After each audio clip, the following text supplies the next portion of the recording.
How's it going, everyone? Another week, another batch of new game releases.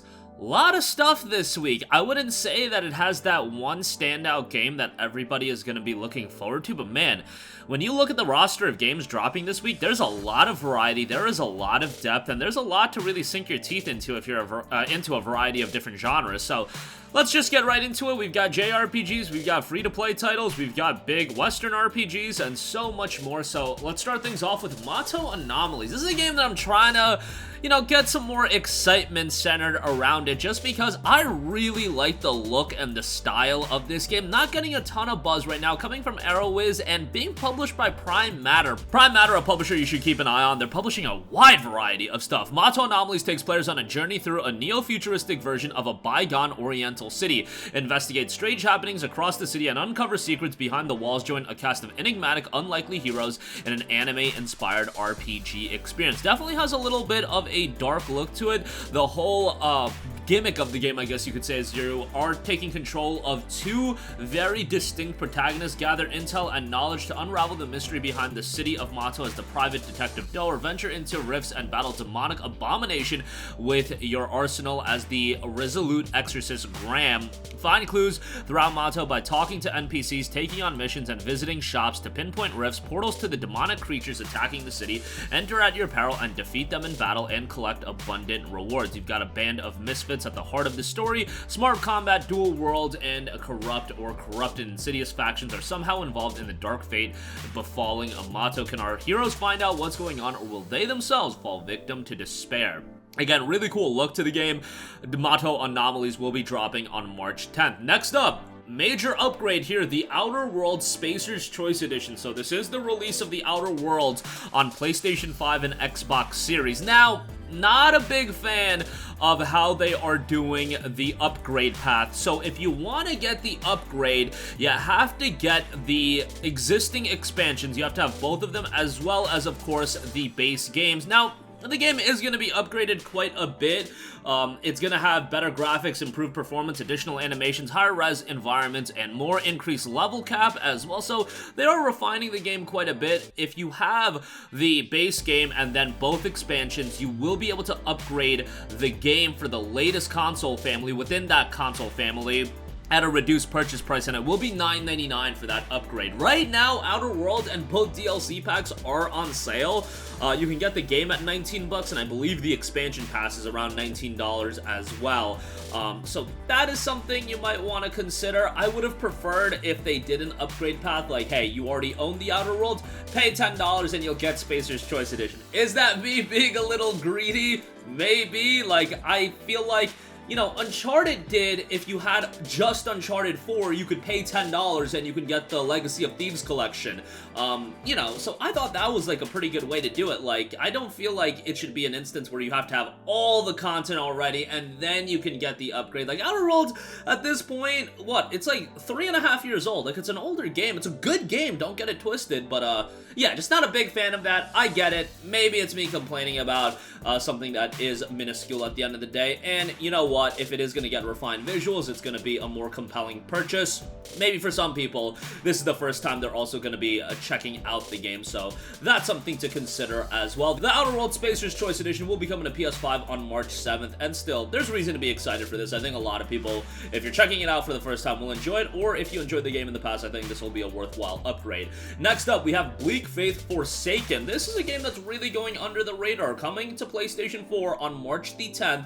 It is an action-adventure RPG. Explore the last remnants of civilization in this vast, unforgiving, and interconnected world. Learn what is left of its history. Discover pockets of natural life in the perpetually expanding omnistructure. Lose yourself in a journey unlike any others. Find your purpose in the world. Obviously, a darker ambiance to this one. It definitely has a bit of a Souls-like vibe going on for it as well. Rich in atmosphere and rife with danger. Be prepared to be immersed in a new world unlike anything you've experienced before. Not every path is paved and catered to you, so be prepared to run, climb, leap to ascend in black faith. Super stylistic, atmospheric presentation. We'll see how this one turns out. Again, Bleak Faith Forsaken does drop on March 10th. Next up, want to mention a major piece of DLC, Dead Cells Return to Castlevania. The inspiration inspiration behind it all returns to its 2D action roots, Castlevania's unforgettable characters, and gothic setting meet the fast-paced combat of the award-winning roguelike Dead Cells in its unprecedented collaboration. A gateway to a striking castle has suddenly appeared, and an imposing warrior called Richter asks you to help him vanquish the great evil within. Enticed by the promise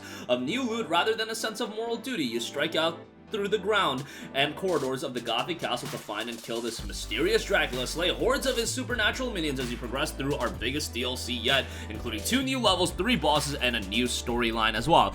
If you guys know me, you know that I absolutely adore Dead Cells. It's a game that I constantly can go back to, and the fact that we're getting a Castlevania crossover here, look, this is a match made in heaven, and I personally can't wait to see it finally drop. Dead Cells Return to Castlevania drops on March 6th. Next up, free-to-play title and KartRider Drift will be hitting PlayStation 4 and PlayStation 5 on March the 8th. Experience the newest free-to-play title in the popular franchise with over 300 million players. Discover the cross-platform multiplayer kart racer featuring high-definition Unreal Engine 4 graphics that is the most expansive, accessible, and competitive kart racing title ever. Now, KartRider Drift has been available on Steam and PC for a little bit now, but now it's hitting Season 1 officially, and with that, the console release will be happening as well. Very charming kart racing title if you want something a little bit more low-key, nothing too stressful. KartRider Drift may offer you exactly that. Obviously, in-game purchases will be available, but for as far as just trying out the game, that'll be absolutely free as it drops on March 8th.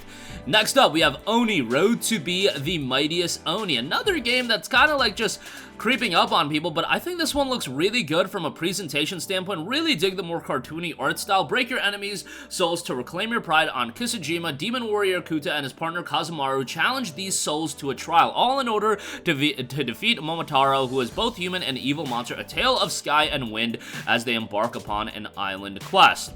I think if you look at this game and you like the presentation from a style standpoint, it might be something that already kind of piques your interest. The game takes place in Kisajima, and it's divided into 3 areas with a variety of challenges ranging from fighting enemies to escort missions and so on and so forth. You can level up by running away from pursuing monsters like a game of tag and collecting mushrooms that grow in clusters to purchase upgraded clubs. The story takes place in Kisajima, small island in the middle of the ocean. Here it is said that the power that lies dormant within the local demon spirits can be drawn out by challenging them to trials where ancient demons who were once defeated by Momotaro are summoned to battle. However, few have ever returned alive. Oni Road to be the Mightiest Oni does drop on March the 8th. Next up, we have a brand new tactics RPG. We have The Last Spell, which is kind of creeping up on its release as well. Again, a lot of these games just getting a release date in the recent memory and then coming out right away. Now, this game has been in early access for quite a long time. Nearing 2 years, in fact, on PC. Defend the last bastion of humanity with your squad of heroes, exterminate fiendish monsters with magic and brute force by night, and rebuild your battered city defenses by day in a tactical RPG with roguelite mechanics. I've seen a very positive reception on Steam with 6,200 reviews. 91% of those reviews have been positive, so pretty good reception there. The Last Spell will be hitting PS4 and PS5 on March 9th. Next up, we have Papetura. The horror publisher Feardemic is bringing out something new this time. Instead of a terrifying fright ride, what they're serving is an atmospheric adventure game set in a world made entirely out of paper and handcrafted almost fully by a single person over 6 years. Has a very, very cool look to it, and the game dropped on PC back in May of 2021. 92% positive reviews across 781 reviews. A short atmospheric adventure game with a unique world handmade entirely out of paper and beautiful fragile music. It tells the story of 2 little creatures whose house is in danger of being burned down. Priced at $12.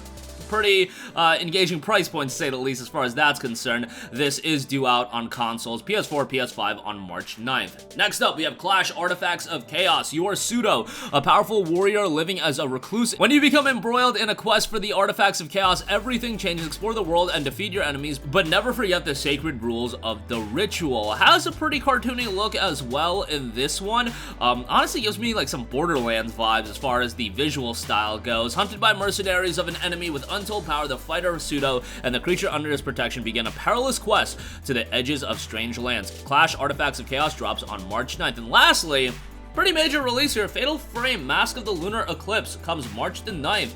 takes place a decade after 5 girls mysteriously disappeared at the festival on Rogetsu Isle, an island in southern Japan. While all the girls were eventually rescued, their memories were lost, with only faint remembrance of a single melody and a seemingly possessed masked woman dancing in the moonlight. Obviously, this has been a long-running franchise, and now it is back with better visuals than before, and if you're into Japanese horror titles, might be something you end up enjoying. Definitely sets a pretty eerie tone, to say the least. Fatal Frame Mask of the Lunar Eclipse drops on March 8th, and that'll do it for me. Again, while I wouldn't say this week has some big budget games like we've seen in previous weeks, you know, it doesn't have a game at the level of a Hogwarts and Atomic Heart as far as games that a lot of people are excited for, but man, if you look at depth, if you look at quantity, there's a lot of titles coming out, and there's a lot of variety in the games coming out, so I think there's stuff to be excited for. Maybe if you're not picking anything up, a lot of stuff to add to the wish list, but that'll do it for me. Sound off with all of your thoughts in the comment section down below. Thank you for watching, and goodbye. Hey guys, we hope you enjoyed the video, and if you did, make sure to hit the subscribe button, and if you're already subscribed, do us a favor and hit the bell icon. This way you'll be notified whenever we post a new video. That's the best way to keep up with all of our uploads, and we usually try to upload 2 videos a day. And with the bell icon hit, you'll be notified whenever we do upload a video. As always, thanks for watching.